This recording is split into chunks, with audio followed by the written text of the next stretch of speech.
Magandang umaga mula sa Pag-asa Weather Forecasting Center. Narito na ang lagay ng ating panahon ngayong araw nga ng Linggo, June 29, 2025.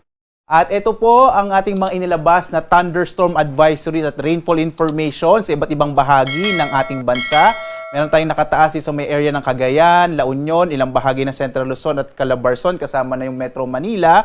Gayon din dito sa may Camarines Norte, Masbate, sa Leyte at ilang bahagi ng Mindanao. So makikita po natin ito sa panahon.gov pag bumisita po tayo sa website na isa dito sa mga websites ng DOST Pag-asa. Kapag kinilik po natin isang lugar, makikita po natin yung lahat ng mga listahan o mga listahan ng iba't ibang mga lugar kung saan nakataas itong thunderstorm advisory. Ito po yung mga lugar na magkakaroon ng mga pag-ulan dulot ng mga thunderstorms. Nakalagay din dito kung kailan ito inilabas. Kagaya ngayon, nagilabas po ng as of 4 a.m. sa ilang lugar po ng Metro Manila, Calabarzon, gayon din ang Central Luzon, at valid hanggang alas 6 ng umaga itong ating thunderstorm advisory. So para sa mas komprehensibo at mas marami pang impormasyon partikular na sa mga thunderstorm advisory, muli po, maaari tayong bumisita sa panahon.gov, isa sa mga websites ng DOST Pag-asa. At dito nga sa ating latest satellite images, patuloy pa rin ang epekto ng southwest monsoon o habagat, partikular na nga dito sa may kanlurang bahagi ng Luzon, kasama din yung Visayas at kanlurang bahagi ng Mindanao. So inaasahan pa rin natin ang magiging maulap ang kalangitan na mas malaking tsansa ng mga pag-ulan sa may kanlurang bahagi ng Luzon, kasama yung Pangasinan, Zambales, Bataan, Cavite, Batangas, Occidental Mindoro at gayon din sa Palawan.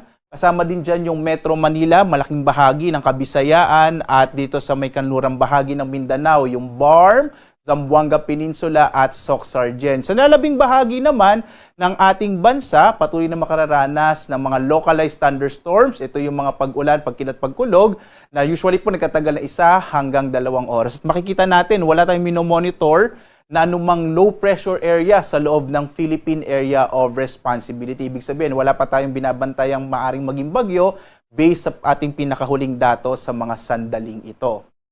At dito nga sa Luzon, inaasahan pa rin natin ang malaking tsansa ng mga pag-ulan ngayong araw na ito sa may area ng Pangasinan, Zambales, Bataan, kasama itong Batangas, Cavite, at gayon din sa Occidental Mindoro at ang Metro Manila. Magiging maulap po yung kalangitan na may mga kalat-kalat ng mga pag-ulan, pagkinat, pagkulog, dulot nga ito ng hanging habagat. So ito yung magdadala ng pag-ulan or malaking chance ng mga pag-ulan dito sa may kanlurang bahagi ng Luzon. Ang nalalabing bahagi naman ng Luzon ay makararanas ng mga isolated o pulupulong pag-ulan, pagkinat, pagkulog, kadalasan sa hapon hanggang sa gabi, dulot nga ng mga localized thunderstorms, lalong-lalo na dito sa may northern part ng Luzon. Agwat nga ng temperatura natin sa Lawag na sa 24 to 32 degrees Celsius, sa Baguio 16 to 23 degrees Celsius, sa bahagi naman ng Tuguegarao, 24 to 34 degrees Celsius. Sa Metro Manila, 25 to 32 degrees Celsius. Habang sa Tagaytay, 23 to 30 degrees Celsius. Habang sa Legazpi, aabot na hanggang 33 degrees Celsius. Sa bahagi naman ng Palawan, Visayas at Mindanao, inaasahan natin ang malaking tsansa din ng pag-ulan sa Palawan, dulot ng habagat or southwest monsoon para sa araw na ito. Agwat ng temperatura sa Calayan Islands, nasa 25 to 32 degrees Celsius. Sa Puerto Princesa naman, 25 to 32 degrees Celsius. Malaking bahagi din ng Kabisayaan ay makararanas ng mga kalat-kalat na mga pag-ulan, pagkinat, pagkulog, dulot ng southwest monsoon o habagat para sa araw na ito. Agwat ang temperatura sa Iloilo, 26 to 32 degrees Celsius. Sa Cebu naman, 25 to 32 degrees Celsius. Habang sa Tacloban, 26 to 32 degrees Celsius. Samantala, ang kanlurang bahagi naman ng Mindanao ay makararanas din ng kalat-kalat na mga pag-ulan, pagkinat, pagkulog at maulap na kalangitan, dulot din ng habagat, partikular na nga sa Zamboanga Peninsula, Barm at Soc-Sargen. Ang nalalabing bahagi naman ng Palawan, ng Mindanao po, ay makararanas naman ng isolated o pulupulong pag-ulan, pagkidlat, pagkulog, bandang hapon hanggang sa gabi. Agwat ang temperatura natin sa Zamboanga, 25 to 32 degrees Celsius. Sa Davao naman, 24 to 33 degrees Celsius, habang sa Cagayan de Oro, 24 to 32 degrees Celsius.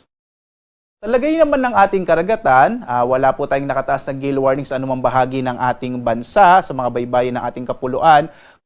Mahina hanggang sa katamtam or banayad hanggang sa katamtaman ang magiging lagay po ng ating karagatan, bagamat mag-ingat pa rin yung mga maliit na sakyang pandagat pag mayroong mga thunderstorm na kung minsan ay nagpapalakas ng alon, ng ating karagatan. Pero sa ngayon po, ligtas naman pumalaot yung mga sasakyang pandagat na maglalayag sa ating mga karagatan. Samantala, ang araw natin ay sisikat mamayang 5:30 AM at ito ay lulubog ganap na 6:29 PM ng gabi.